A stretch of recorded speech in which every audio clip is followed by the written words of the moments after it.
Hello दोस्तों, कैसे हो आप सभी लोग। तो आशा करता हूँ आप लोग अच्छे होंगे, क्या खुश होंगे। तो क्या आपको पता चला है क्या कोई डील हुई है? हाँ जी, हेडलाइंस चारों तरफ छाई हुई हैं, पूरी दुनिया ने एक गहरी सांस ली है। लेकिन एक सेकंड रुको, यूएस कह रहा है यूरेनियम डिस्ट्रॉय करो, ईरान कह रहा है इन्रिचमेंट हमारा सोवरेन राइट है, ट्रम्प कह रहा है $300 बिलियन। वो तो एक फेक न्यूज़ थी ना। ईरान कह रहा है $300 बिलियन प्रॉमिस किया था जनाब आपने। और ये पाकिस्तान क्या ट्वीट कर रहा है कि हमने करवाई ये डील। ये डील हुई भी है या नहीं हुई है? So welcome back. आज हम बात करेंगे यूएस और ईरान के मेमोरेंडम ऑफ अंडरस्टैंडिंग की। ओके, MOU की। क्या एक्चुअली साइन हुआ है? और सबसे इंपॉर्टेंट, क्या ये सच में पीस है या सिर्फ एक expensive photocopy of the same failure? Basically ये दोस्ती पुरानी है, ये नाता पुराना है।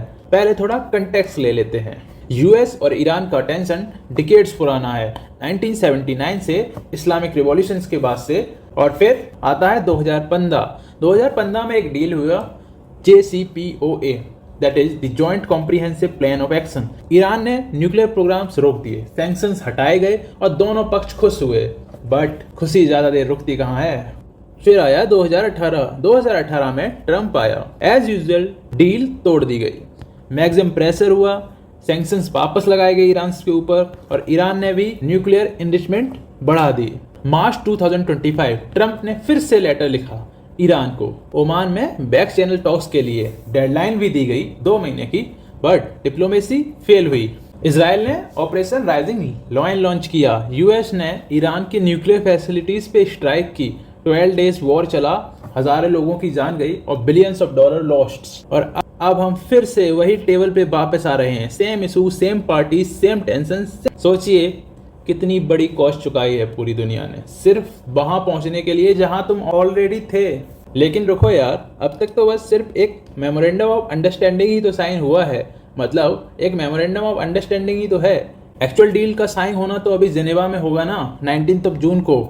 और अभी भी 2 सबसे एक्सप्लोसिव इशूज कंप्लीटली ओपन हैं। और अगर ये दो इशूज रिजॉल्व ना हुए तो ये सब सीज फायर का जितना भी ये ड्रामा चल रहा है ना, किसी भी वक्त कोलैप्स हो सकता है। क्या है वो 2 इशूज, बताते हैं अभी, रुकिए जनाब। तो मेमोरेंडम ऑफ अंडरस्टैंडिंग है क्या? तो ऑफिशियली अभी तक क्या एग्री हुआ है, एक बार ये जान लेते हैं। पहली बात तो ये है कि परमानेंट सीज फायर। पहले सीज फायर टेम्परेरी थे, ये पहली बार परमानेंट वर्ड यूज हुआ है, सिग्निफिकेंट है काफी। दूसरी बात, लेबनान फ्रंट को भी इंक्लूड किया गया है। ईरान का axis of resistance, that is the Hezbollah, Lebanon में एक्टिव था। ये ऑपरेशंस भी बंद होंगे जो कि हिजबुल्ला लेबनान में चला रहा था। थर्ड पॉइंट, यूएस अपना नेवल ब्लॉकेड हटाएगा ईरान के पोर्ट से। और स्टेट ऑफ हॉर्मुज, दुनिया का सबसे क्रिटिकल ऑयल शिपिंग लेन, दोनों तरफ से ओपन रहेगा। सिर्फ ये एक पॉइंट ग्लोबल एनर्जी मार्केट के लिए गेम चेंजर है। चौथी बात और फोर्थ पॉइंट, ईरान के frozen assets approximately $24 billion release होंगे। And the fifth point is, Iran के ऑयल एक्सपोर्ट पे जो सैंक्शंस हैं उन्हें पार्शियली वेवर मिलेगा। और एक 60 डेज का रोड मैप दिया गया है न्यूक्लियर नेगोशिएशंस के लिए। सुनने में बहुत पॉजिटिव लगता है, लेकिन अब आते हैं वो 2 पॉइंट पे जो मेमोरेंडम ऑफ अंडरस्टैंडिंग में है ही नहीं। सो इशू नंबर 1, ईरान का मिसाइल प्रोग्राम।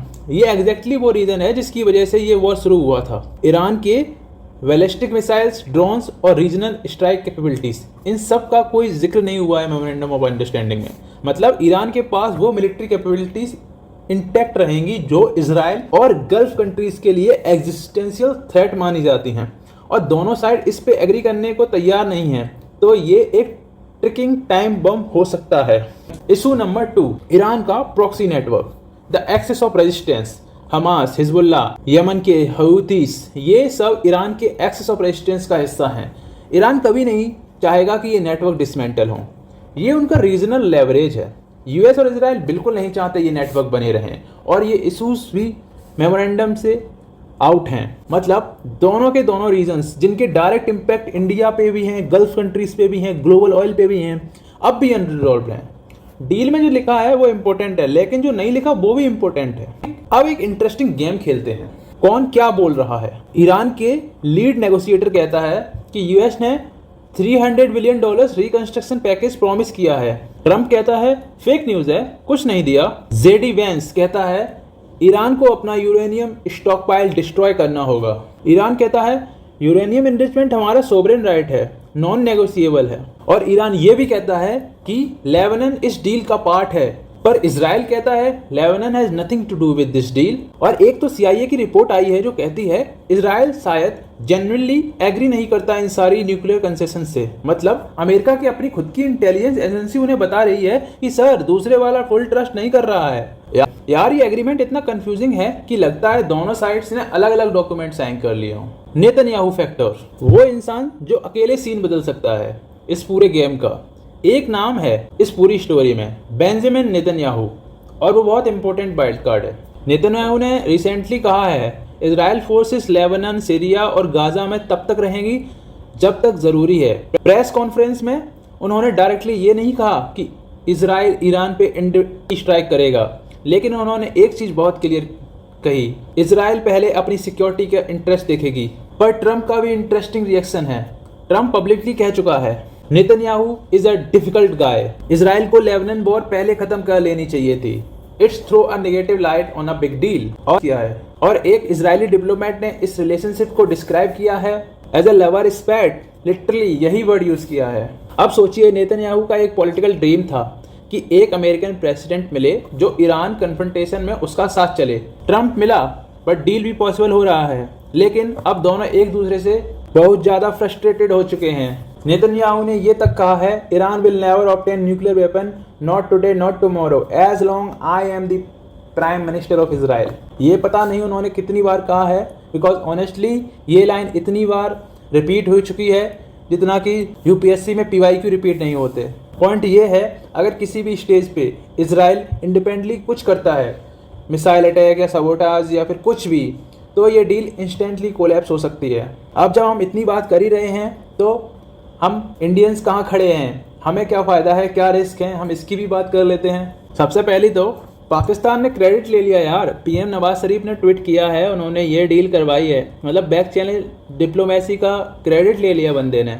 ऑनेस्टली कतर और गल्फ कंट्रीज ने ज़्यादा काम किया है, लेकिन नैरेटिव ग्रैब करना था तो पाकिस्तान ने ग्रैब किया। इंडिया ने मीडिएट नहीं किया, और ऑनेस्टली सही किया। क्यों? क्योंकि अगर इंडिया मीडिएटर बनता तो US खुश होता या ईरान ना खुश होता, या ईरान खुश होता या इजराइल ना खुश होता, या दोनों खुश होते तो गल्फ कंट्रीज ना खुश हो जाते। हमारा रिलेशनशिप सबके साथ है। US के साथ स्ट्रेटेजिक पार्टनरशिप है, ईरान के साथ चावल पोर्ट और ऑयल इंपोर्ट हैं, इजराइल के साथ डिफेंस टाइस और गल्फ कंट्रीज के साथ ट्रेड और डायस्पोरा है हमारा। और इंडिया कभी भी हिस्टोरिक मीडिएटर नहीं रहा है। हम चाहते हैं सॉल्यूशंस, लेकिन हम टेबल पे नहीं बैठना चाहते जहां एक तरफ का हाथ थामना दूसरे को नाराज करे। लेकिन फायदा क्या हुआ इंडिया को? हम energy security, state of Hormuz खुलने, मतलब ऑयल सप्लाई स्टेबल। इंडिया बहुत बड़ा ऑयल इंपोर्टर है। क्रूड ऑयल प्राइसेस, अभी WPI इन्फ्लेशन 9.1% छू रहा है। अगर ऑयल प्राइस गिरने मतलब कि इन्फ्लेशन पे प्रेशर कम होगा। चाबार पोर्ट ईरान में इंडिया का लॉन्ग टर्म इंफ्रास्ट्रक्चर प्रोजेक्ट है। रीजन में स्टेबिलिटी आने से प्रॉस्पेक्ट्स इंप्रूव होंगे। INST international north south transport corridor India, Iran, Russia को कनेक्ट करता है। स्टेबिलिटी से ये रूट रियलिस्टिक होगा। सबसे बड़ी बात, एक डिप्लोमेटिक ब्रीथिंग रूम मिलेगा। वॉर के वक्त इंडिया को एक नाजुक बैलेंसिंग एक्ट करना पड़ रहा था। डीएस्केलेशन से वो एक्सेसिव प्रेशर रिड्यूस होगा। तो इंडिया के लिए ये डील अगर सर्वाइव करती है तो जनरली एक बहुत ही पॉजिटिव न्यूज़ है। अब एक लास्ट बात, और ये थोड़ी अनकंफर्टेबल है। अप्रैल 2025 में एग्जैक्टली यही सिचुएशंस थी। 60 डेज डेडलाइन थी ईरान को, और US फोर्सेस का थ्रेट था बैकग्राउंड में। ट्रंप उस टाइम पे भी एक डील चाहता था। इजराइल मिलिट्री एक्शन के लिए पुश कर रहा था। फिर इजराइल ने ऑपरेशन राइजिंग लाइन लॉन्च किया। US ने ईरान की न्यूक्लियर फैसिलिटीज़ पे स्ट्राइक किया। 12 डेज तक वॉर चला था, हज़ारों की मौत हुई, बिलियंस ऑफ डॉलर्स तबाह हो गए। और अब 2026 में सेम सिचुएशन है, सेम स्ट्रक्चर है, सेम प्लेयर्स हैं। ट्रंप ने लिटरली वही अप्रोच ट्राई की है, एक बार नहीं 2 बार। पहले फेल हुआ और 1000 आए, और अब वो फिर से वही सेम स्क्रिप्ट रिपीट करने वाला है, होपिंग फॉर डिफरेंट रिजल्ट्स। ये डिप्लोमेसी है इन जनाब की, बट ये इम्पोर्टेंट है क्योंकि कॉस्ट पहले से ही चुकाई जा चुकी है, लोग मारे जा चुके हैं, इकोनॉमी हिट्स हो चुकी है। तो अब अगर ये डील किसी तरह से सर्वाइव करे तो शायद कुछ तो मीनिंगफुल निकल सकता है। क्वेश्चन ये है, क्या दोनों पार्टीज जेन्युइनली रेडी हैं, या फिर ये एक जस्ट डिले टैक्टिक्स है? तो आगे क्या पॉसिबिलिटीज हो सकती हैं? I think there may be 3 possibilities और 3 possible tracks. First is that June 19 को जनेवा में जो डील है वो साइन होती है और न्यूक्लियर टॉक्स स्टार्ट होते हैं और दोनों साइड कॉम्प्रोमाइज निकालते हैं मिसाइल्स प्रोग्राम और प्रॉक्सीज पे।